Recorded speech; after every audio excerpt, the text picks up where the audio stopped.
IPS पूरन कुमार के मामले को लेकर के क्या बीजेपी की सरकार हरियाणा में बैकफुट में है?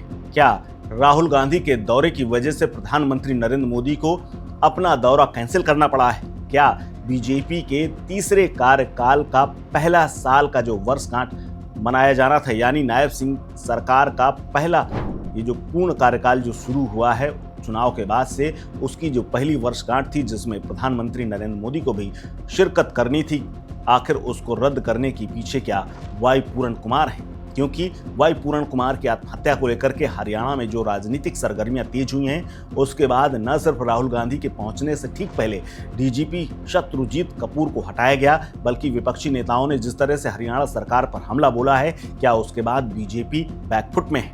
यह अपने आप में बड़ा सवाल है, क्योंकि मंगलवार को कांग्रेस के पूर्व अध्यक्ष राहुल गांधी आईपीएस के परिवार से मिलने पहुंचे और इन सब के पहले ही हरियाणा की बीजेपी सरकार ने डीजीपी को हटा दिया था। हरियाणा में बीजेपी सरकार के तीसरे कार्यकाल का 1 साल पूरा होने के उपलक्ष्य में सोनीपत में एक बड़ा भव्य कार्यक्रम आयोजित होना था, जिसको रद्द कर दिया गया है, जिसके टेंट और तमाम साजो सामान लगने शुरू हो गए थे। 17 अक्टूबर को ये प्रोग्राम होना था, लेकिन उसके पहले ही प्रधानमंत्री कार्यालय के साथ साथ पार्टी ने भी इस बात की पुष्टि कर दी है कि प्रधानमंत्री के साथ अब ये कार्यक्रम भी रद्द हो गया है, प्रधानमंत्री भी कार्यक्रम में नहीं आएंगे। पार्टी सूत्र बताते हैं कि इस पूरे घटनाक्रम के बाद पीएम का कार्यक्रम रद्द कर दिया गया है। हरियाणा में बीजेपी सरकार के 1 साल पूरे होने का बड़ा जश्न मनाने का प्रोग्राम था, इसके लिए सोनीपत में बड़ा कार्यक्रम रखा गया था। यहाँ कई विकास परियोजनाओं का लोकार्पण और उद्घाटन करने के लिए प्रधानमंत्री नरेंद्र मोदी खुद आ रहे थे, लेकिन सोनीपत का दौरा उनका रद्द कर दिया गया है। हालांकि बीजेपी के सूत्रों का कहना है कि कार्यक्रम रद्द कर दिया गया है, लेकिन उन्होंने इसका कोई कारण नहीं बताया है, लेकिन चर्चाएं इसी ओर हैं। मुख्यमंत्री नायब सिंह सैनी ने हाल ही में चंडीगढ़ में तमाम विभागों के अधिकारियों के साथ कार्यक्रम की तैयारी की समीक्षा के लिए बैठक भी की थी। इससे पहले सोमवार को भी हरियाणा के सीएम सैनी सोनीपत गए थे।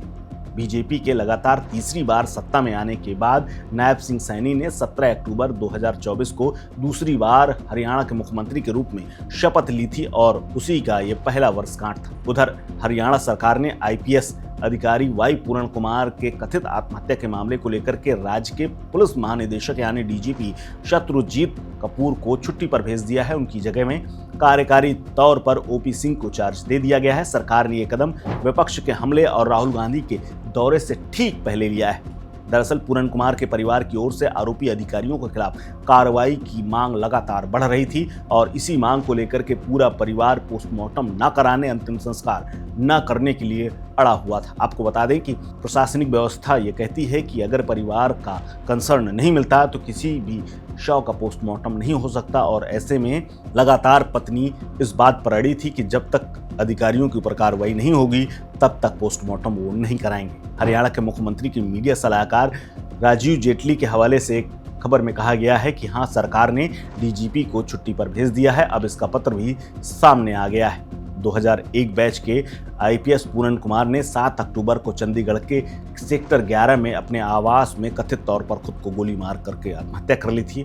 उन्होंने 8 पन्नों का एक अंतिम नोट छोड़ा था, जिसमें हरियाणा के तमाम बड़े अधिकारियों, डीजीपी शत्रुजीत समेत रोहतक के पूर्व पुलिस अधीक्षक यानी एसपी नरेंद्र बिजाणिया समेत 8 आईपीएस अधिकारियों के खिलाफ जातिगत भेदभाव, मानसिक प्रताड़ना देने और सार्वजनिक अपमान के साथ साथ अत्याचार के कई आरोप लगाए थे, जिसके बाद बिजाणिया का ट्रांसफर कर दिया गया था। अब शत्रुजीत को भी हटा करके उन्हें छुट्टी भेज दिया गया है। कुमार की पत्नी, जो कि आईएएस अधिकारी हैं, वो भी, जिनका नाम अमनीत कुमार है, वो अपने पति के आत्महत्या के मामले को लेकर के लगातार हमलावर हैं और वो चाहती हैं कि इन सब के खिलाफ एफआईआर दर्ज होने के बाद इनकी गिरफ्तारियां भी हो जाएं, जिसके बाद पोस्टमार्टम और अंतिम संस्कार कराया जाएगा। इस खबर में फिलहाल इतना ही। अपडेट्स के लिए बने रहिए वन इंडिया हिंदी के साथ। नमस्कार।